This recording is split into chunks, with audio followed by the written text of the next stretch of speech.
അമ്മയുടെ പ്രത്യക്ഷീകരണത്തിൻ്റെ സ്ഥിരം സാക്ഷിയായി എന്നെയും എൻ്റെ കുടുംബത്തെയും ഉയർത്തിയതിന് അമ്മയ്ക്കും തിരുക്കുമാരനും 1000 നന്ദി പറയുന്നു. ഞാൻ Ramya Varghese, Perumbavoor കീഴിലം cent Thomas Malankara Catholic ദേവാലയത്തിൽ നിന്ന് വരുന്നു. ഇത് എൻ്റെ മക്കൾ എയ്വൻ, എയ്ഡൻ, എയ്ബൽ. ഞാൻ ആദ്യമായി ഉടമ്പടി എടുത്തത് 2021 നവംബർ 1-ാം തീയതിയാണ്. ഞാൻ ഇവിടെ വരാനുണ്ടായ സാഹചര്യം എൻ്റെ ഹസ്ബൻഡിൻ്റെ രോഗാവസ്ഥയുമായിട്ടാണ്. അന്ന് അച്ഛനുമായിട്ട് പ്രാർത്ഥിക്കാൻ ഇടയായി. അപ്പോൾ എൻ്റെ മനസ്സിൽ അച്ഛൻ ഹസ്ബൻഡിനെ തൊട്ട് അനുഗ്രഹിച്ചതിന് ശേഷം എൻ്റെ മനസ്സിലൊരു ഒരു മെസ്സേജാണ് എനിക്ക് കിട്ടിയത്. കാരണം മാതാവ് കൃപാസനത്തിൽ പ്രത്യക്ഷപ്പെട്ടപ്പോൾ ഒരു ദുരന്തം ഉണ്ടാകുവാൻ പോകുന്നു, പ്രാർത്ഥിക്കണം എന്ന ഒരു മെസ്സേജാണ് അച്ഛന് കൊടുത്തത്. അതേപോലെ തന്നെ ഞാൻ ഇവിടെ ആദ്യമായി കടന്നു വന്നപ്പോൾ എൻ്റെ മനസ്സിലും മാതാവ് എനിക്കൊരു മെസ്സേജ് തന്നു. അച്ഛൻ എന്നെ ആശ്വസിപ്പിച്ചു, എൻ്റെ തോളത്ത് തട്ടി ആശ്വസിപ്പിച്ചു. അപ്പോൾ ഞാൻ എൻ്റെ മനസ്സിൽ അത് ഏറ്റെടുത്തു. എനിക്കറിയാം എന്തോ ദുരന്തം വരാൻ പോകുന്നു എന്ന് എൻ്റെ ജീവിതത്തിൽ ഉണ്ടാകുമെന്നും എനിക്ക് എൻ്റെ മനസ്സിൽ തോന്നി. ഞാൻ അതിൻ പ്രകാരം മുന്നോട്ട് പോയി. അതിൽ ഏകദേശം ഇവിടുന്ന് പോയതിന് ശേഷം എൻ്റെ ഹസ്ബൻഡ് മരിച്ചു. ഞാൻ അതിനുശേഷം 2022 ഡിസംബർ 20-ാം തീയതി ദൈവം എന്നെ ഒരു ഉടമ്പടിയിൽ എങ്ങനെ ജീവിക്കണമെന്നും ഒറ്റയ്ക്ക് ഒരു ഭൂമിയിൽ എൻ്റെ ദൈവവും എൻ്റെ മാതാവും മാത്രമായി ഞാൻ എങ്ങനെ ജീവിക്കുന്നു എന്ന് ഞാൻ ഇപ്പോഴും നിങ്ങളെല്ലാം ബോധ്യപ്പെടുത്താൻ വേണ്ടി ഞാൻ ഈ സാക്ഷ്യം എല്ലാവരുടെയും മുന്നിൽ ഞാൻ അവതരിപ്പിക്കുകയാണ്. ഞാൻ എൻ്റെ ജീവിതത്തിൽ ഞാൻ അതൊരു മെസ്സേജായി ഏറ്റെടുത്തു. അതിന് പ്രകാരം ഞാൻ തളർന്നില്ല. എനിക്ക് എന്തോ ഒരു ശക്തി ദൈവം എനിക്ക് തന്നു. കാരണം നിനക്ക് യെശയ്യാ 54:5 എന്ന വചനമാണ്. ഞാൻ അങ്ങനെ വചനമൊന്നും ബൈബിൾ ചെറുപ്പം തൊട്ടേ വായിക്കും, പള്ളിയിൽ പോകും, ഭയങ്കര മാതാവിൻ്റെ ഭക്തിയൊക്കെയാണ്. പക്ഷേ ഞാൻ എൻ്റെ മനസ്സിൽ ആ വചനം അങ്ങനെ മനസ്സിൽ എപ്പോഴും അത് വന്നുകൊണ്ടിരിക്കുകയാണ്. അതായത് സൃഷ്ടാവാണ് നിൻ്റെ ഭർത്താവ്, സൈന്യങ്ങളുടെ ദൈവം എന്നാണ് അവൻ്റെ നാമം. ആ വചനം എപ്പോഴും എൻ്റെ മനസ്സിൽ ഇങ്ങനെ പറഞ്ഞുകൊണ്ടിരിക്കുകയായിരുന്നു. അപ്പോൾ ഞാൻ അതിൽ പ്രകാരം ഞാൻ കൂടുതൽ ശക്തി പ്രാപിച്ചു. ഉടമ്പടി വസ്തുക്കൾ ഞാൻ ഉപയോഗിക്കും. അങ്ങനെ ഉടമ്പടിയിൽ പൂർണ്ണമായിട്ട് മുന്നോട്ട് പോകുന്ന അവസ്ഥയിൽ ഞാൻ ഒരു കുറവും ഈ ജീവിതത്തിൽ ഇന്നേ വരെ ഉണ്ടായിട്ടില്ല. എൻ്റെ ദൈവത്തോട് ഞാൻ ഒന്നും ചോദിക്കാറില്ല. അതിനുശേഷം ഞാൻ ഇത് 6ാമത്തെ പുതുക്കലാണ്. ഞാൻ ഒരു ഉടമ്പടി നിയോഗം പോലും ഞാൻ അതിൽ എഴുതിയിട്ടില്ല. ഞാൻ ഇത്ര മാത്രം എഴുതും എന്നും വന്നിട്ട്, ദൈവമേ, നീ എനിക്ക് തന്നുകൊണ്ടിരിക്കുന്നതും ഞാൻ നിന്നിൽ നിന്ന് സ്വീകരിക്കേണ്ടതുമായ അനുദിന ജീവിതത്തിന് വേണ്ടിയല്ല, നിത്യത എന്നൊരു ഇറ്റേണൽ ലൈഫ്, അതിനു വേണ്ടി മാത്രമായിരിക്കണമേ എന്ന് മാത്രമാണ് ഞാൻ അതിലെഴുതുന്നത്. ഇറ്റേണൽ ലൈഫ് എന്നൊരു നിത്യത എന്നൊക്കെ നമ്മൾ ചെറുപ്പം തൊട്ട് കേൾക്കാറുണ്ടെങ്കിലും പക്ഷേ ഇത്രത്തോളം വിലയുള്ളതാണെന്ന് മനസ്സിലാക്കി തന്നത് ആ ഒരു ഉടമ്പടിക്ക് ശേഷമാണ്. കാരണം നമ്മൾ എല്ലാ കാര്യങ്ങളും ലൗകികമായി ആഗ്രഹിക്കുന്നവരാണ്. ഫാമിലി, ജീവിതം, എല്ലാ കാര്യങ്ങളും നമ്മൾ ആഗ്രഹിക്കും. അപ്പോൾ പക്ഷേ നമ്മൾ ദൈവത്തെ അതിൻ്റെ ഒരു സെക്കൻഡ് പ്രയോറിറ്റി നമ്മൾ കൊടുക്കാറില്ല. പക്ഷേ എനിക്ക് പിന്നെ അതിനുശേഷം ഈ ദുരന്തം പോകുന്നു എന്ന് മാതാവ് പറഞ്ഞതിന് ശേഷം എൻ്റെ പ്രയോറിറ്റി എന്ന് പറഞ്ഞാൽ ഇറ്റേണിറ്റിയാണ്. ബാക്കി എനിക്ക് എല്ലാം എൻ്റെ ജീവിതത്തിൽ വന്നോട്ടെ, എനിക്ക് ഒരു പ്രശ്നവുമില്ല.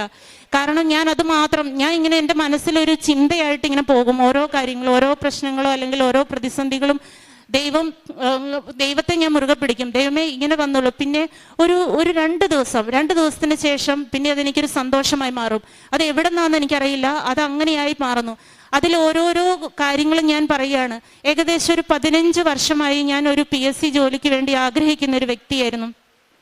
ഞാൻ അത്യാവശ്യം പഠിക്കുന്ന കൂട്ടത്തിലാണ്. ഒരു അഹങ്കാരം എനിക്കുണ്ടായിരുന്നു. കാരണം ഞാൻ പലപ്പോഴും PSCയിൽ ഫസ്റ്റ് 10 റാങ്കിന് മുമ്പിൽ വരും. പക്ഷേ അന്നൊക്കെ ഒന്നില്ലെങ്കിൽ അത് റിജക്റ്റ് ആയി പോകും, അല്ലെങ്കിൽ എൻ്റെ ലിസ്റ്റിൽ നിന്നത് വിളിക്കില്ല.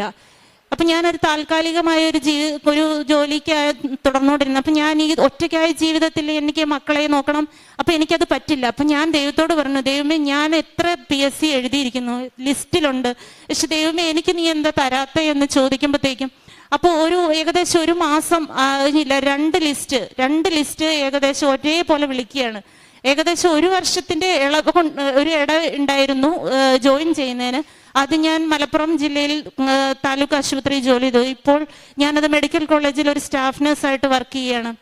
അപ്പം അങ്ങനെ എനിക്ക് ആ PSC 2 ജോലി എനിക്ക് തന്നു. ഞാൻ ഒന്നിൽ നിന്ന് ട്രാൻസ്ഫർ ആയിട്ടാണ് ഇപ്പോൾ തൃശ്ശൂർ വർക്ക് ചെയ്യുന്നത്. അപ്പൊ എനിക്ക് എൻ്റെ മാതാവും എൻ്റെ ഈശോയും എനിക്ക് ആ ജീവിതത്തിൽ ഏറ്റവും വലിയൊരു അനുഗ്രഹമാണ് തന്നത്. കാരണം ആരുടെയും മുന്നിൽ ഞാൻ ഒരു പരിഹാസ വസ്തുവോ അല്ലെങ്കിൽ ഒരു പണത്തിന് വേണ്ടി ഞാൻ മക്കളെ നോക്കാൻ വേണ്ടി ഞാൻ ആരുടെയും മുന്നിൽ എന്നെ ദൈവം അനുവദിക്കില്ല. അതെനിക്ക് പൂർണ്ണ ബോധ്യമുണ്ടായിരുന്നു. രണ്ടാമതായിട്ട് ഞങ്ങൾ നിലമ്പൂരാണ് താമസിച്ചിരുന്നത്. നിലമ്പൂർ എന്ന് പറയുമ്പോൾ എല്ലാവർക്കും അറിയായിരിക്കും, ഒരു വനമേഖലയാണ്. ഒരു 10-25 കിലോമീറ്റർ ദൂരം വരണം ഒരു ടൗണിലേക്ക് എത്താൻ. അപ്പോൾ ഞാൻ എൻ്റെ മനസ്സിൽ ജോലി കിട്ടി. ദൈവമേ, ഒരു സാധാരണ വീടാണ്, ഓടിട്ട ഒരു വീട്. ആ വീട്ടിൽ പ്രളയവും ആ ഏരിയ എന്ന് പറഞ്ഞാൽ പ്രളയവും ഭയങ്കര മൃഗങ്ങളുടെ ശല്യമൊക്കെ ഉള്ളതാണ്. അപ്പം ഞാൻ എൻ്റെ മനസ്സിൽ വിചാരിച്ചു, ദൈവമേ, ഈ മക്കളെയും കൊണ്ട് ഞാൻ എങ്ങനെ ജീവിക്കും? ദൈവം എനിക്കൊരു വീട് തരുമോ എന്ന് ഞാൻ ആലോചിച്ചു. അപ്പോൾ ദൈവം ഞാൻ ഏത് മനസ്സിൽ വിചാരിച്ചു. അപ്പോൾ ജോലി കിട്ടി. അപ്പോൾ അതിന് പ്രകാരം ഒരു വീട് വാങ്ങാൻ, അപ്പോൾ അനിയത്തി ഒക്കെ വീട് കണ്ടു തുടങ്ങി. ആദ്യമായിട്ടൊരു വീട് എന്നെ കാണാൻ വിളിച്ചിട്ട് ഞാൻ അവിടെ ചെന്നു. അപ്പോൾ വീടിൻ്റെ ഒരു മൂലയ്ക്ക് ഞാൻ ഉപ്പ് കൊണ്ടുപോയിരുന്നു, ഉടമ്പടി ഉപ്പ് കൊണ്ടുപോയി. ഞാൻ വിശ്വാസ പ്രമാണം ചൊല്ലിയ ഉടമ്പടി ഉപ്പ് ഞാൻ അവിടെ തേച്ചു. അത് വീടിൻ്റെ കോർണറിൽ തേച്ചിട്ട് ഞാൻ പറഞ്ഞു, ദൈവമേ, നീ എനിക്ക് തരാനാണെങ്കിൽ ഈ ഒരു വീടിന് ഞാൻ അങ്ങയുടേതാക്കി മാറ്റിയാണ്, എനിക്കിതിലൊരു അവകാശവുമില്ല. അതിന് പ്രകാരം എനിക്ക് ആ വീട് അനുവദിച്ചു തന്നു. ഏകദേശം ടൗണിൽ ഒരു നല്ലൊരു വില വരുന്ന ഒരു സ്ഥലവും വീടുമായിട്ട് ഞങ്ങൾക്കത് തന്നു. വളരെ നിസ്സാരമായ പലിശയ്ക്ക് ദൈവം അത് അനുവദിച്ചു തന്നു. ഇപ്പോഴും എല്ലാവരും ചോദിക്കും, നിങ്ങൾക്ക് എങ്ങനെ ഇത്രയും പൈസയ്ക്ക് ഇത്രയും ടൗണിൽ ഒരു വീട് ദൈവം? അപ്പോൾ ഞാൻ എൻ്റെ ദൈവത്തെ മഹത്വപ്പെടുത്താൻ വേണ്ടി എനിക്ക് ഓരോന്നായി ദൈവം എനിക്ക് തരികയാണ്. അതിൽ കൂടുതലെന്ന് വെച്ചാൽ ഉടമ്പടി എടുത്തതിന് ശേഷം എനിക്ക് പിതാവായ ദൈവത്തോടൊരു സ്നേഹം വരിക. സ്നേഹം എന്ന് പറഞ്ഞാൽ പിതാവായ ദൈവമുണ്ട്, പുത്രനെ നൽകി നമ്മളെ രക്ഷിച്ചു എന്നൊക്കെ നമ്മൾ വിശ്വസിക്കും. പക്ഷെ പിതാവായ ദൈവത്തോട് ഞാൻ എപ്പോൾ പ്രാർത്ഥനയിലായിരിക്കുമ്പോഴും കണ്ണടയ്ക്കുമ്പോഴും എനിക്ക് പിതാവിൻ്റെ രൂപം മനസ്സിൽ വന്നിട്ട് ഞാൻ പിതാവിൻ്റെ കഴുത്തേൽ 2 കൈയിട്ട് ഇങ്ങനെ തൂങ്ങിക്കിടക്കുന്ന എപ്പോഴും ഒരു ദർശനമാണ്. ഞാൻ പലപ്പോഴും അത് മാറ്റാൻ ശ്രമിക്കും. കാരണം വലിയ മഹത്വകരമായ ഒരു പിതാവിൻ്റെ കഴുത്തിൽ കാലിൽ പിടിക്കേണ്ടതല്ലേ എന്നൊക്കെ പലപ്പോഴും ചിന്തിക്കും. പക്ഷെ എൻ്റെ മനസ്സിൽ അങ്ങനെയാണ് തോന്നുക. ഞാൻ ചോദിക്കും, പിതാവായ ദൈവത്തെ, തൻ്റെ പുത്രനെ ഈ ലോകത്തിലേക്ക് നമ്മെ രക്ഷിക്കാൻ വേണ്ടി പിതാവ് അത്ര സ്നേഹം കാണിച്ചു. അപ്പോൾ ഞാൻ പിതാവിനോടാണ് എല്ലാം ചോദിക്കുന്നത്, അങ്ങയുടെ പുത്രനെ മഹത്വപ്പെടുത്താൻ ഇടവരുത്തണം. എൻ്റെ ഓരോ നിമിഷവും എൻ്റെ ഓരോ ദിവസവും ഞാൻ അങ്ങയുടെ പുത്രനെ മഹത്വപ്പെടുത്താൻ വേണ്ടി ഇടവരുത്തണമേ എന്ന് ഞാൻ പിതാവിനോട് എന്നും പ്രാർത്ഥിച്ചുകൊണ്ടിരുന്നു. പിന്നെ ഞാൻ എൻ്റെ ജീവിതത്തിൽ ഒന്നിനും നന്ദി പറയുന്നതെന്ന് വെച്ചാൽ, നന്ദി പറയുന്നത് പിതാവായ ദൈവം ഈ പുത്രനെ ഈ ലോകത്തിലേക്ക് തന്നതിന് മാത്രമേ ഞാൻ നന്ദി പറയാറുള്ളൂ. കാരണം നമ്മൾ അതിൻ പ്രകാരം ആ പുത്രൻ്റെ സ്നേഹം ഞാൻ ഈ ഉടമ്പടിയിലാണ് കണ്ടെത്തിയിരിക്കുന്നത്. നിത്യതയിലൂടെ നമ്മൾ ഈ ലോകത്ത് പ്രവർത്തിക്കേണ്ടതും എല്ലാം നിത്യതയ്ക്ക് വേണ്ടിയായിരിക്കണം.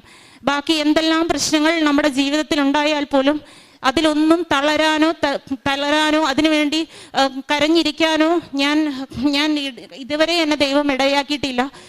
പിന്നെ ഞാൻ പറയാറുള്ളതെന്ന് വെച്ചാൽ, എൻ്റെ ചെറിയ മോൻ്റെ ഒരു രോഗസൗഖ്യമാണ്. ഒരു ദിവസം രാവിലെ അവൻ്റെ ഒരു സ്ക്രോട്ടൽ ഏരിയയിൽ നല്ല രീതിയിൽ സ്വെല്ലിങ് വന്നു. അപ്പോൾ സ്വെല്ലിങ് വന്ന് നല്ല രീതിയിൽ ചുമന്നിരുന്നു. അപ്പോൾ ഞാൻ ഉടമ്പടി തൈലം വിശ്വാസ പ്രമാണം ചൊല്ലി ഞാൻ അതിൽ പുരട്ടി. ഒരു ഡോക്ടറെ ഒന്നും കാണിച്ചില്ല. എനിക്കെന്തോ ഒരു ധൈര്യം തന്നു. നല്ല രീതിയിൽ സ്വെല്ലിങ് ആയിരുന്നു. അപ്പോൾ 2 ദിവസം ഞാനത് പ്രാർത്ഥിച്ചു, ഉടമ്പടി തൈലം തേച്ചു. രാവിലെയും വൈകുന്നേരം ഉടമ്പടി തൈലം തേച്ച് വിശ്വാസ പ്രമാണം ചൊല്ലി ദൈവത്തോട് പറഞ്ഞു, ദൈവമേ, ഇത് അങ്ങേക്ക് അറിയാമല്ലോ, എൻ്റെ ബുദ്ധിമുട്ടുകളും പ്രയാസങ്ങളും അറിയാമല്ലോ.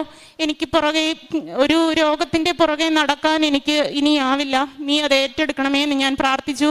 അതിന് പ്രകാരം അത് ദൈവം അത്ഭുതകരമായി സൗഖ്യം നൽകി. പിന്നെ ഞാൻ എൻ്റെ ജോസഫച്ചൻ എല്ലാ ആഴ്ചയിലും ധ്യാനത്തിൽ എനിക്കൊരു ബൂസ്റ്റാണത്. കാരണം ഞാൻ എന്തെങ്കിലും എൻ്റെ മനസ്സിൽ തോന്നിയാൽ അതിൻ്റെ ഉത്തരമായിട്ടാണ് ജോസഫച്ചൻ്റെ ഓരോ ധ്യാനവും എനിക്ക് തരുന്നത്. അപ്പോൾ ഞാൻ എന്നും എൻ്റെ മനസ്സിൽ ചിലപ്പം ദൈവത്തിൽ ആശ്രയിച്ചാൽ പോലും എൻ്റെ ബുദ്ധിമുട്ടുകൾ എനിക്ക് സഹിക്കാൻ പറ്റാവുന്ന തരത്തിലാകുമ്പോൾ ഞാൻ പറയും, ഈ ജോസഫച്ചൻ്റെ ധ്യാനം കൂടും.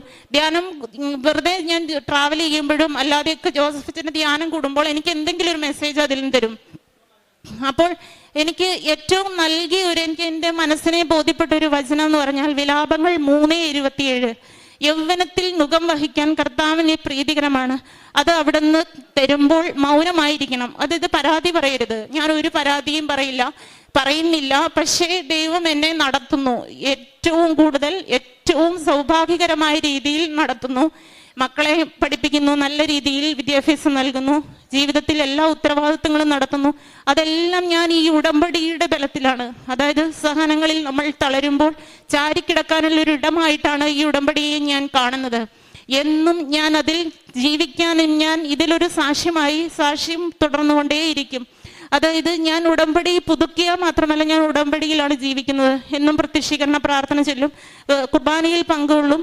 കുർബാന എന്ന് പറയുമ്പോൾ ഞാൻ ഇപ്പോൾ ജോലി ചെയ്യുന്ന ഏകദേശം 90 കിലോമീറ്റർ ദൂരമുണ്ട് താമസിക്കുന്ന സ്ഥലത്തുനിന്ന്. അപ്പോൾ 90 കിലോമീറ്റർ എന്ന് പറയുമ്പോൾ ഏകദേശം നിങ്ങൾക്കൊക്കെ ചിന്തിക്കാം. പക്ഷേ ഞാനൊരു 20 കിലോമീറ്റർ ദൂരത്തിൽ യാത്ര ചെയ്ത ക്ഷീണം പോലും എനിക്ക് ഉണ്ടാവില്ല. ഞാൻ 2-2.5 മണിക്കൂർ രാവിലെ പോകും, വൈകുന്നേരം 4:30 ഒക്കെ ആകുമ്പോൾ തിരിച്ചു വരും. ദൈവത്തോട് പോകുമ്പോൾ ഞാൻ ഉടമ്പടി ഉപ്പും അല്ലെങ്കിൽ തൈലവും ഞാൻ സേവിച്ചിട്ടാണ് പോകുന്നത്. എന്നിട്ട് ഞാൻ ദൈവത്തോട് പറയും, ദൈവമേ ഇന്ന് എനിക്ക് ഏറ്റവും കൂടുതൽ ശക്തിയാക്കി തരണമേ. കാരണം എനിക്കറിയാം ഇത്രത്തോളം ട്രാവൽ എൻ്റെ ജീവിതത്തിലുണ്ട്. കാരണം എനിക്ക് വരാതിരിക്കാൻ പറ്റില്ല, മക്കളുടെ അടുത്ത് വരാതിരിക്കാൻ പറ്റില്ല. പ്രായമായ മാതാപിതാക്കളുള്ളത് കാരണം അവരെ ശ്രദ്ധിക്കാനും എടുക്കാനും എനിക്ക് വേറെ ഈ ജീവിതത്തിൽ ആരുമില്ല. അപ്പോൾ ദൈവം എനിക്ക് കൂടുതൽ ശക്തി തരും എന്ന് പറയുമ്പോൾ അതങ്ങ് ഞാൻ ട്രാവൽ ചെയ്യാന്ന് പറയുമ്പോൾ ഒരു സ്കൂട്ടിയിൽ ഒരു 10 മിനിറ്റ് സഞ്ചരിക്കേണ്ടതുണ്ട് രാത്രിയിൽ. അപ്പോൾ ഞാനത് ഏറ്റവും കൂടുതൽ എനിക്കങ്ങ് ഭയങ്കരമായിട്ട് ധൈര്യം തരും. ഞാൻ 121 സങ്കീർത്തനവും മാതാവിന്റെ പ്രത്യക്ഷീകരണ പ്രാർത്ഥനയൊക്കെ കൊന്തയൊക്കെ ചൊല്ലിക്കൊണ്ടാണ് പോകുന്നത്.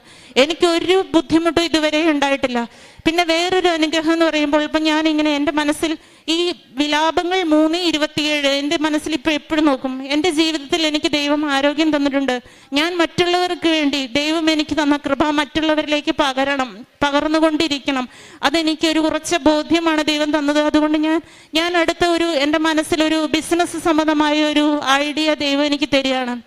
ഒത്തിരി പ്രാർത്ഥിച്ചൊരുങ്ങി ഞാൻ ദൈവത്തോട് ചോദിക്കും, ഇതെൻ്റെ ജീവിതത്തിൽ നടക്കുമോ? കാരണം എനിക്കെല്ലാം കൂടെ സമയമുണ്ടാവുമോ എനിക്കറിയില്ല. ഈശോ അത് പോസിറ്റീവ് മാത്രമായിട്ടാണ് എനിക്ക് തന്നത്. അപ്പം ഞാൻ പറയും, എല്ലാവരും എന്നോട് ചോദിക്കും, നീ എങ്ങനെ ഇതെല്ലാം മാനേജ് ചെയ്യുന്നു? കാരണം ഞാൻ രാവിലെ എഴുന്നേറ്റ് പോകും, അതിനുശേഷം വന്നിട്ട് ഞാൻ ഈ വർക്ക് ചെയ്യും, മക്കളുടെ കാര്യം നോക്കും, അങ്ങനെ എല്ലാ കാര്യം എങ്ങനെ ദൈവം നിനക്ക് അപ്പം ഞാൻ പറയും, എൻ്റെ ദൈവം തൻ്റെ പുത്രനെ മഹത്വപ്പെടുത്താൻ വേണ്ടി എന്നെ ഒരു ഉപകരണമാക്കിയിരിക്കുക. പിന്നെ ഞാൻ എന്തിനാ പേടിക്കുന്നത്? ഞാൻ അങ്ങനെ എൻ്റെ ഒരു ഹോം മെയ്ഡ് ബിസിനസ്, ഫുഡിൻ്റെ ഒരു ബിസിനസ് സ്റ്റാർട്ട് ചെയ്തു. ഞാനും എൻ്റെ സിസ്റ്ററും കൂടെയാണ് ചെയ്യുന്നത്. അത് നല്ല രീതിയിൽ മുന്നോട്ട് പോകുന്നു. അത് ഓരോ വ്യക്തികൾക്ക് കൊടുക്കുമ്പോഴും ഞാൻ അതിൻ്റെ അകത്ത് ഉടമ്പടി ഉപ്പ് വിശ്വാസ പ്രമാണം ചൊല്ലി ഞാൻ അതിൻ്റെ അകത്ത് ഇട്ടിട്ട് ഞാൻ പറയും, ദൈവമേ എനിക്ക് ഒരു കഴിവുമില്ല, എനിക്ക് കുക്ക് ചെയ്യാനോ എനിക്ക് അറിയേയില്ല. കുക്ക് ചെയ്യാന്ന് പറഞ്ഞിട്ട് എനിക്ക് അതിൻ്റെ അകത്ത് ടേസ്റ്റ് വ്യത്യാസം പോലും മനസ്സിലാകാത്തൊരു വ്യക്തി, ഞാൻ കൊടുക്കുന്ന സാധനങ്ങളെല്ലാം എല്ലാവരും പറയുക, എന്തൊരു ടേസ്റ്റ്, എന്താ ഇതിൻ്റെ അകത്ത് ആഡ് ചെയ്യുന്നേ എന്ന് ചോദിക്കും. അപ്പം ഞാൻ പറയും, എൻ്റെ ഈശോയെ മഹത്വപ്പെടുത്താൻ വേണ്ടി ദൈവം എന്നെ ഒരു ഉപകരണമാക്കിയിരിക്കുകയാണ്. അത് ഈശോയാണ് ചെയ്യുന്നത്. ഞാൻ ഓരോരുത്തരോടും പറയുന്നുണ്ട്. കാരണം എനിക്കറിയാം എനിക്ക് കുക്ക് ചെയ്യാനുള്ള കഴിവില്ല. എൻ്റെ ജീവിതത്തിൽ ഒരു കഴിവും എനിക്കില്ല. അതായത് ഉടമ്പടിയിൽ പറയുന്ന പോലെ not by merit but by grace. ഈ ഗ്രേസ് ആണ് ജീവിതത്തിൽ എനിക്ക് പ്രചോദനമായി മുന്നേറിക്കൊണ്ടിരിക്കുന്നത്. പിന്നെയുള്ള ഒരു കാര്യം സാക്ഷി എന്ന് പറഞ്ഞാൽ എൻ്റെ ഡ്രൈവിങ്ങിനെ കുറിച്ചാണ്. ഹസ്ബൻഡ് മരിച്ചതിന് ശേഷം 2 വണ്ടിയും വീട്ടിൽ കിടക്കുന്നു. ഞങ്ങൾ ഓട്ടോ വിളിച്ച് പോകുന്ന ഒരു ഗതികേടാണ്. എനിക്ക് വണ്ടിയുടെ ഫ്രണ്ടിലിരിക്കുമ്പോൾ പോലും എനിക്ക് ഭയങ്കര പേടിയെന്ന് പറഞ്ഞാൽ ഞാൻ ഓടിക്കുന്ന പോലെയൊക്കെ എനിക്ക് തോന്നുന്നത്. അപ്പം ഞാൻ ദൈവത്തോട് പറയും, ദൈവമേ ഈ വണ്ടികൾ രണ്ടും ഈ വീട്ടുമുറ്റത്ത് കിടന്നിട്ട് എനിക്കിത് വേറെ ഒരു നിവൃത്തിയില്ലല്ലോ, ദൈവമേ എന്നെ സഹായിക്കണം, എനിക്ക് ധൈര്യം തരണമേന്ന് ഞാൻ എല്ലാ ദിവസവും പ്രാർത്ഥിക്കും. അതിന് പ്രകാരം ഞാൻ ഡ്രൈവിംഗ് ടെസ്റ്റ് പാസ്സായി.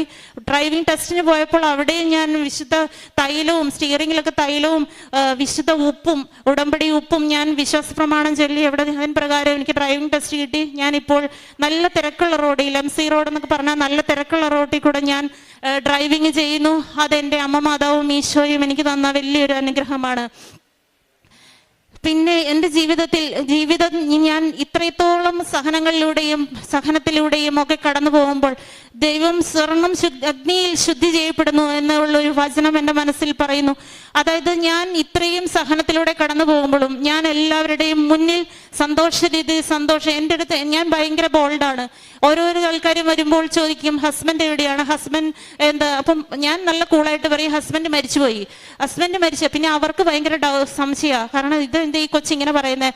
കാരണം അപ്പം ഞാൻ എൻ്റെ ദൈവം എനിക്ക് പണ്ടേ തന്നൊരു ബോധ്യമുണ്ട്. എൻ്റെ ദൈവം എനിക്കെല്ലാം നന്മയ്ക്കായി പരിണമിപ്പിക്കുകയുള്ളൂ എന്നുള്ളത്. അതിൻ പ്രകാരം എനിക്ക് നല്ല ഉറച്ച ബോധ്യമുണ്ട്. അപ്പോൾ അവരും കൂളാവും, ഞാനും കൂളാവും. അതിനുശേഷം പിന്നെ ഇപ്പോൾ ഇവരുടെ പഠിത്ത കാര്യങ്ങൾ നല്ല രീതിയിൽ നോക്കുന്നു, ഉടമ്പടിയിൽ ജീവിക്കുന്നു. ഇനി പറയാനുള്ളതെന്ന് വെച്ചാൽ എൻ്റെ പ്രേക്ഷിത പ്രവർത്തനമാണ്. അപ്പം നേഴ്സിംഗ് എന്ന ജോലി ഞങ്ങൾ വളരെ പാവപ്പെട്ട, പഠിക്കാനൊന്നും ഒരു പണവും ഒന്നും ഇല്ലാതിരുന്ന സമയത്ത് ഈ നേഴ്സിംഗ് എന്ന ജോലി എൻ്റെ മനസ്സിലേക്ക് ഈശോ തന്നു. അപ്പോൾ അന്ന് ലോണൊക്കെ എടുത്താ പഠിച്ചേ. പക്ഷേ ഈ നേഴ്സിംഗ് എന്ന ജോലിയിലൂടെ ഈശോയുടെ കരുണ മറ്റുള്ളവരിലേക്ക് കൊടുക്കാനുള്ള ഒരു ഉപാധിയായിട്ട് എനിക്ക് അന്ന് തോന്നിയത്. പക്ഷെ അത് എത്രത്തോളം ഇത്ര മനോഹരമായിട്ട് ഞാൻ ചെയ്യുന്നെന്ന് എനിക്ക് നല്ല ബോധ്യമുണ്ട്. കാരണം എനിക്ക് ഒരാളെ കണ്ടാൽ എനിക്ക് ഈശോയുടെ കരുണ ഓർമ്മ വരും. ഈശോയുടെ കരുണ എന്ന് വെച്ചാൽ പ്രത്യേകിച്ച് ഗവൺമെന്റ് സെറ്റപ്പിലൊക്കെ വർക്ക് ചെയ്യുമ്പോൾ നമുക്ക് മനസ്സിലാകും.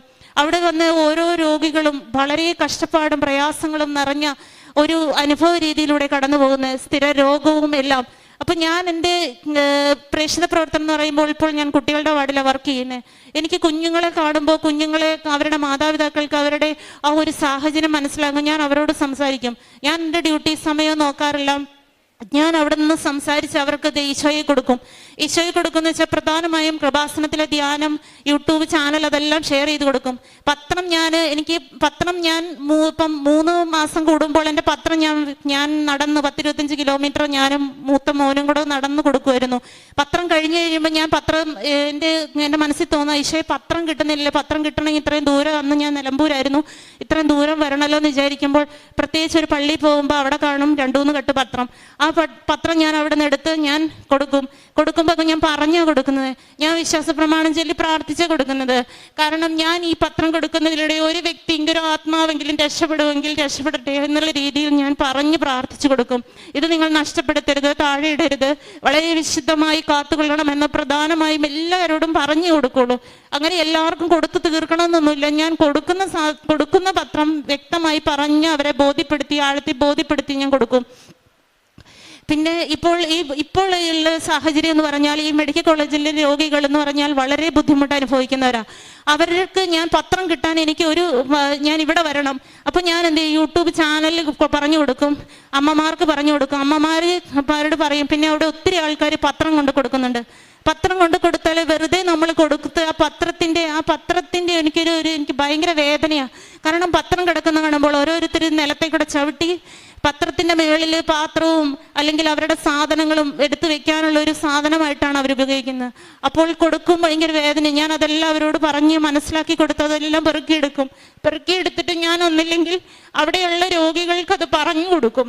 ഇതാണ് ഇത്ര മഹത്തമായ പത്രമാണ്, അത് നിങ്ങളിങ്ങനെ സാധനം വെക്കാനുള്ള ഇതല്ല, അതറിയില്ലായിരുന്നു സിസ്റ്റർ, അതുകൊണ്ടാണെന്ന് പറയും. അപ്പോൾ പത്രം കൊടുത്ത് അതെടുക്കും. എന്നിട്ട് ഞാൻ ചവറ്റുകൊട്ടയിലും അതൊക്കെ പോയി അവരൊക്കെ കളഞ്ഞെടുക്കുന്ന പത്രം ഞാൻ വേറെ ഉള്ളവർക്ക് കുറെ പഴയതൊക്കെ ആയിരിക്കും. പക്ഷേ ഞാനത് പറഞ്ഞു കൊടുക്കും. പത്രം നിങ്ങളെങ്ങനെ കളയരുത് എന്നുള്ള രീതിയിൽ പറഞ്ഞു കൊടുക്കും. അപ്പോൾ ഇവിടെ വന്ന് ഇവിടുത്തെ യൂട്യൂബ് ചാനൽ ധ്യാനം എല്ലാ ചൊവ്വാഴ്ചയും ഉണ്ട്. അച്ഛൻ നല്ല രോഗസൗഖ്യ പ്രാർത്ഥന നടക്കുമെന്നെല്ലാം പറഞ്ഞു കൊടുത്തു. അങ്ങനെ ഒത്തിരി രോഗികൾ ഇവിടുത്തെ ധ്യാനം എല്ലാ ആഴ്ചയിലും കൂടുന്നവരുണ്ട്. പിന്നെ ജീവകാരുണ്യ പ്രവർത്തനങ്ങൾ എന്ന് പറയുമ്പോൾ പ്രധാനമായിട്ടും അത് ഒരാഴ്ചയല്ല മാസത്തിൽ എനിക്ക് എന്നെ ദൈവം ഇങ്ങനെ തോന്നിപ്പിക്കും. തോന്നിപ്പിക്കും ഒരാളെ കാണുമ്പോൾ ഇവർക്ക് പൈസയുടെ ആവശ്യമുണ്ട്, അല്ലെങ്കിൽ ഇവർ വളരെ ബുദ്ധിമുട്ടിയാണ് ജീവിക്കുന്നതെന്ന് എൻ്റെ മനസ്സിൽ തോന്നിപ്പിക്കും. ഞാൻ അവരുടെ അടുത്ത് പോയി സംസാരിക്കുമ്പോൾ അത് കറക്റ്റാണ്. കാരണം അവരാഗ്രഹിക്കുന്ന ഒരു എക്സാമ്പിൾ പറഞ്ഞാൽ, ഒരു കൊച്ച് വന്നിരിക്കുകയാണ്, ഒരു ആപ്പിളിന് വേണ്ടി കൊതിക്കുന്ന ഒരു കൊച്ച്. ഒരു ആപ്പിൾ ഈ കാലത്ത് മേടിച്ചു കൊടുക്കാൻ പറ്റാത്ത മാതാപിതാക്കൾ നമ്മുടെ ഈ സമൂഹത്തിലുണ്ട്. അപ്പോൾ ആ ഒരു ബുദ്ധിമുട്ട് നമ്മൾ മനസ്സിലാക്കുമ്പോൾ നമുക്ക് ഭയങ്കര വേദനയാണ്. അങ്ങനെയുള്ളവർ ഞാൻ കണ്ടെത്തി ദൈവം എനിക്ക് ചിലപ്പോൾ ഒന്നും ഉണ്ടാവില്ല അന്നേരം കയ്യിൽ. പക്ഷെ ഞാൻ കൊടുക്കും. ഞാൻ അവരുടെ നമ്പർ മേടിക്കുകയോ അങ്ങനെ എന്തെങ്കിലും ചെയ്യും. നമ്പർ മേടിച്ച് ഞാൻ അവരുടെ പിന്നെ എനിക്കുള്ള സമയത്ത് ഞാൻ കൊടുക്കുമ്പോൾ ഞാൻ മനസ്സിൽ കരുതും, ദൈവമേ വിധവ ചില്ലിക്കാശ് കൊടുത്തതിൻ്റെ അതേപോലെയാണ് ഞാനിപ്പോൾ കൊടുക്കുന്നത്. പക്ഷേ ഒരാഴ്ചയ്ക്ക് ശേഷം ഒരു 3 ഇരട്ടിയായി. എനിക്ക് പോലും അറിയില്ല എനിക്ക് ഇവിടെ എൻ്റെ അക്കൗണ്ടിലേക്ക് ഗവൺമെൻറ്റിൽ നിന്നാണ് ഞാൻ പണ്ട് വർക്ക് ചെയ്ത് അവിടെ നിന്നൊക്കെ ആണെങ്കിലും എനിക്ക് ഞാൻ ആവശ്യത്തിന് ആ ഒരു പ്രത്യേക നിമിഷം ഞാൻ ആനന്ദിക്കും. കാരണം എന്ന് വെച്ചിട്ടുണ്ടെങ്കിൽ ദൈവം എന്നെ എത്രത്തോളം കരുണയോടെ കാത്തു പരിപാലിക്കുന്നു എന്നുള്ളത് ഞാൻ മനസ്സിലാക്കും. അങ്ങനെ ഓരോ ദിവസവും ഓരോ കുട്ടികൾ അല്ലെങ്കിൽ ഇപ്പോൾ വർക്ക് ചെയ്യുന്ന സ്ഥലത്താണെങ്കിലും അല്ലെങ്കിൽ ഓരോരുത്തരുടെ ബുദ്ധിമുട്ടുകൾ മനസ്സിലാക്കാനുള്ള ഒരു ഭാഗ്യം ദൈവം എനിക്ക് തരുന്നുണ്ട്. ഞാൻ അവരെ പറഞ്ഞ് മനസ്സിലാക്കും, അവരെ ദൈവത്തിങ്കിലേക്ക് ആഴപ്പെടുത്തും. ക്രിസ്തീയ ജീവിതം ഇങ്ങനെയാണ് ജീവിക്കേണ്ടത് എന്നുള്ള ഓരോ മൂല്യം. പിന്നെ അച്ഛൻ കഴിഞ്ഞ 16th ധ്യാനത്തിൽ പറയുന്നുണ്ട് 4 കടമ്പ കടക്കണം, 4 കടമ്പയാണ് ഉടമ്പ ജീവിതം എന്ന്. അതായത് ചെങ്കടൽ, മരുഭൂമി, ജോർദാൻ, ജെറീക്കോ. ഇപ്പൊ ഞാൻ ജെറീക്കോ. അപ്പൊ ഞാൻ എൻ്റെ ജീവിതം ഈ 2022 ശേഷം എൻ്റെ ജീവിതം ഈ 4 കടമ്പയിലൂടെ കടന്ന് ഞാനിപ്പോൾ ഒരു ജെറീക്കോ പട്ടണത്തിലാണ്. എന്തും എൻ്റെ ജീവിതത്തിൻ്റെ എല്ലാ മേഖലകളിലും ദൈവം പ്രവർത്തിക്കും. ദൈവം അതൊരു ധൈര്യമായിട്ട് എന്നെ ആ ഒരു ടോക്ക് കഴിഞ്ഞപ്പോൾ തൊട്ട് ഞാൻ ഇങ്ങനെ ആലോചിക്കും, ദൈവമേ എൻ്റെ ഒരു കാര്യമാണല്ലോ പറയുന്നത്. കാരണം എനിക്ക് ഒരു ആവശ്യമില്ല എൻ്റെ ജീവിതത്തിൽ. എനിക്ക് എന്നേക്കാൾ കൂടുതലും നിനക്കറിയാം എൻ്റെ ആവശ്യങ്ങളെല്ലാം. അതിന് പറഞ്ഞ ഞാൻ ഒന്നും ചോദിക്കാറുമില്ല. അപ്പൊ ദൈവം നമുക്ക് വേണ്ടി യുദ്ധം ചെയ്യുമെന്നാണ് ജോസഫ് അച്ഛൻ പറഞ്ഞ്. അത് ശരിക്കും എൻ്റെ ജീവിതത്തിൽ ഞാൻ അനുഭവിച്ചുകൊണ്ടിരിക്കുകയാണ്. ദൈവമാണ് എനിക്ക് വേണ്ടി യുദ്ധം ചെയ്യുന്നത്. ഞാൻ ഒരു കാലത്തും തളരില്ല. ഞാനിത് ഈ പറയുമ്പോൾ നിങ്ങളിൽ പലർക്കും ഒരു പ്രചോദനമാവട്ടെ. എൻ്റെ സാക്ഷ്യം ഈ ഒരു സാക്ഷ്യത്തിലൂടെ പലർക്കും ഒരു പ്രചോദനമാവുന്നത് വഴി എനിക്ക് എൻ്റെ ജീവിതത്തിൽ എൻ്റെ ദൈവത്തെ മഹത്വപ്പെടുത്താനുള്ള ഒരു ഉപാധിയായിട്ട് കൂടി ഞാൻ ഈ സാക്ഷ്യം ഈശോയുടെ അമ്മയ്ക്കുടെയും മുന്നിൽ ഞാൻ സമർപ്പിക്കുന്നു. ഈശോയെ നന്ദി, മാതാവേ നന്ദി. പിന്നെ എൻ്റെ അനുദിന ജീവിതത്തിൽ ഞാൻ പറഞ്ഞല്ലോ, എനിക്ക് കുർബാന ലൈവായിട്ട് കൂടാൻ പറ്റില്ല. ഞാൻ ഓൺലൈനായിട്ട് എല്ലാ ഞായറാഴ്ചകളിലും എനിക്ക് നിർബന്ധമാണ്. ഞാൻ മക്കളോടും പറയും, നിരങ്ങി ആണെങ്കിൽ പോലും നമുക്ക് അസുഖം വന്നാലും നമുക്ക് ചിലപ്പം പനി അങ്ങനെ ഒന്നും പറഞ്ഞിരിക്കാൻ പാടില്ല. നിരങ്ങിയാണെങ്കിൽ പോലും ഞായറാഴ്ച ദിവസവും കുർബാന കൂടണം എന്നാണ്. പക്ഷേ ഞായറാഴ്ച കുർബാന മുടക്കരുത്, ഈശോയെ സ്വീകരിക്കണം. പക്ഷെ ഞാൻ പറഞ്ഞില്ലേ, ഞാൻ എൻ്റെ ജീവിതം എന്ന് പറയുമ്പോൾ കുറേ യാത്രകളും അതിൻ്റെ ഇടയിൽ കൂടെ കുറേ തിരക്കാണ്. എന്ത് തിരക്ക് വന്നാലും ഞാൻ ഓൺലൈനായിട്ട് എന്നും രാവിലെ കുർബാന കൂടും. അതിൽ ഈശോയെ സ്വീകരിക്കുന്ന ഒരു സമയത്ത് എനിക്കത് ലൈവായിട്ട് തന്നെ എനിക്ക് അനുഭവം ഉണ്ടാവും. ഈശോയെ നമ്മൾ എങ്ങനെയാണ് കുർബാനയെ സ്വീകരിക്കുന്നത് അതേപോലെ തന്നെ ഞാൻ ബസ്സിലിരുന്ന് ഓൺലൈനായിട്ട് കുർബാന കൂടും. പിന്നെ അനുദിന ജീവിതത്തിലെ പ്രാർത്ഥനകൾ, കുടുംബ പ്രാർത്ഥനയുണ്ട്, ബൈബിൾ വായിക്കാറുണ്ട്. പിന്നെ അച്ഛൻ്റെ ഡെയിലി ബ്രെഡ് എന്നും 5:30 ഞാൻ കൂടും. എന്നും രാവിലെ പോകുമ്പോൾ 5:30 കൂടും. പിന്നെ ജപമാല എന്ന് പറയുമ്പോൾ ജപമാല എൻ്റെ ഒരു ഓട്ടോമാറ്റിക്കായിട്ട് ഇങ്ങനെ വന്നുകൊണ്ടിരിക്കും. അത് എത്രണ്ണം ചൊല്ലുന്നൊന്നും അറിയില്ല. പക്ഷെ ഇങ്ങനെ ഓട്ടോമാറ്റിക്കായിട്ട് ഞാൻ എൻ്റെ സമയത്ത് വെറുതെ ഇരിക്കുമ്പോഴും അല്ലെങ്കിൽ ബസ്സിൽ യാത്ര ചെയ്യുമ്പോഴൊക്കെ ഇങ്ങനെ വരും. മിനിമം ഒരു 2-3 എണ്ണമൊക്കെ ഒരു ദിവസം ചൊല്ലും. വീട്ടിൽ കുടുംബ പ്രാർത്ഥനയിൽ ജപമാല ഒരു നിർബന്ധമാണ്. അങ്ങനെ അതൊക്കെ ചെയ്ത് ഞാൻ അനുഷ്ഠിച്ചു പോരുന്നു. ഇത്രയൊക്കെയാണ് എൻ്റെ ഉടമ്പടി സാക്ഷ്യം. ഈ ഉടമ്പടി ഇതിപ്പോൾ ഒരു സാക്ഷ്യം, ഒരു തുടക്കമാണ്. ഇനിയും ഞാൻ ഈ അൾത്താരയിൽ നിന്ന് സാക്ഷ്യം പറയാൻ. എൻ്റെ ഈശോയ്ക്കും മാതാവിനും 1000 നന്ദി. കർത്താവേ, അങ്ങാണ് എൻ്റെ രക്ഷാ കവചവും എൻ്റെ മഹത്വവും. എന്നെ ശിരസ്സുയർത്തി നിർത്തുന്നതും അവിടുന്ന് തന്നെ. സങ്കീർത്തനം 3:3 രമി എപ്പോഴും പറയാറ്,